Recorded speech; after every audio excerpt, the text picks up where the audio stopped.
Selamat siang Sobat Siniar.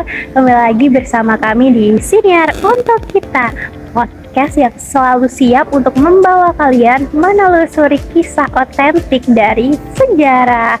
Aku Brili. Dan aku Dila. Senang banget deh hari ini kita bakal menggali sesuatu yang besar banget nih, yaitu sumber primer dari sejarah. Kalian tahu nggak apa itu sumber primer? Kalau kamu Brili tahu nggak? Tahu dong. Nah, sumber primer itu adalah catatan atau bukti asli dari suatu sejarah yang pada masa lalu. Nah, dan hari ini kita akan bedah salah satunya, yaitu artikel surat kabar lama dari Batavia. Kalian tahu nggak? Judulnya adalah The Hampton Declaration and Fox Lecture.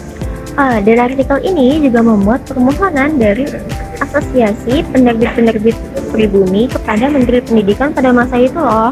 Iya, mereka tuh memohon izin terbit majalah lokal berbahasa Jawa dan Melayu jika anggaran di Balai Pustaka tuh dikurangi. Efisiensi ya. Kayak apa tuh? Nah, habis ini kita bakal fokus ke suatu aspek. Aspek yang pertama adalah aspek bahasa. Jadi apa aja sih dia aspek-aspek bahasa dalam artikel ini? Nah, jadi aspek bahasa yang ada dalam artikel ini pertama itu ada penggunaan bahasa Belanda sebagai bahasa pengantar di media cetak seperti pada artikel ini. Tapi bahasa Belanda ini eksklusif loh, jadi cuma beberapa orang aja yang tahu. Pokoknya yang beberapa pribumi kan nggak tahu bahasa Belanda, kan nggak memakai untuk kehidupan sehari-harinya. Jadi sebenarnya bacaan bahasa daerah juga tetap diperbolehkan terbit kok dia. Lagi pula masyarakat pada masa itu lebih fasih bahasa Melayu kan.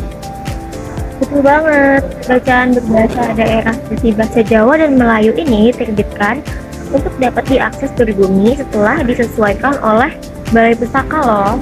Oh, jadi gitu. Oke. Nah, sekarang kita bakal masuk nih ke aspek yang lain, yaitu aspek politik. Nah, Dil, gimana nih Balai Pustaka di era kolonial difungsikan sebagai alat politik? Balai Pustaka itu didirikan untuk mengontrol secara ketat bacaan-bacaan yang akan diterbitkan jadi mereka mensensor bahasa dan isi konten ya, karena tidak mau kecolongan nih. Ini tuh termasuk ke politik bahasa. Nah, kenapa itu harus disensor? Itu tujuan pemerintah kolonial pada masa itu ya? Tujuannya adalah untuk mencegah adanya perlawanan dari pihak pribumi. Mereka bahkan membatasi karya-karya religius karena takut memicu perlawanan. Jadi mereka harusnya sadar dong, menguasai kekuasaan itu berawal dari menguasai informasi. Iya, mereka menyadari bahwa menguasai percetakan itu berarti menguasai media massa. Permohonan oleh penerbitan lokal ini adalah serangan terhadap monopoli media. Tepat sekali, ini adalah upaya untuk mengambil alih akses informasi dan pengetahuan dari tangan pemerintah kolonial. Nah, sekarang beralih ke aspek lain nih. Tadi kan udah bahas yang politik-politik. Sekarang karena kita Fakultas Ilmu Pengetahuan Budaya, kita bakal bahas yang budaya-budaya. Nah, sekarang adalah aspek sosial budaya. Di sini ada indikasi literasi udah menyebar ke seluruh, bukan ke seluruh sih, lebih banyak tempat di Indonesia aja sih. Tapi kamu tahu nggak sih, Dil, apa yang menyebabkan masyarakat pribumi pada masa itu mulai sadar pentingnya memiliki kontrol terhadap bacaan?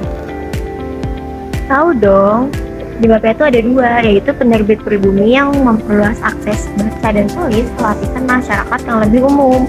Kemudian mereka juga tidak mau lagi bacanya dikontrol oleh pemerintah kolonial. Dan ini juga tentang identitas ya.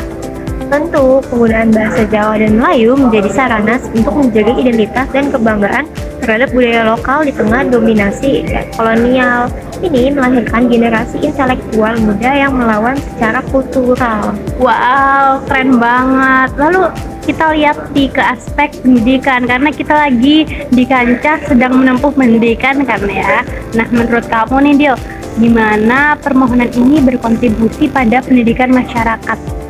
Nah, peran kontribusinya itu ada pada keterlibatan para pengusaha pribumi yang ikut andil dalam penyebaran bahasa dan budaya lokal. Oh, jadi ini tentang kemandirian sumber daya, upaya agar distribusi sumber daya pendidikan itu tidak bergantung pada penerbit kolonial gitu ya?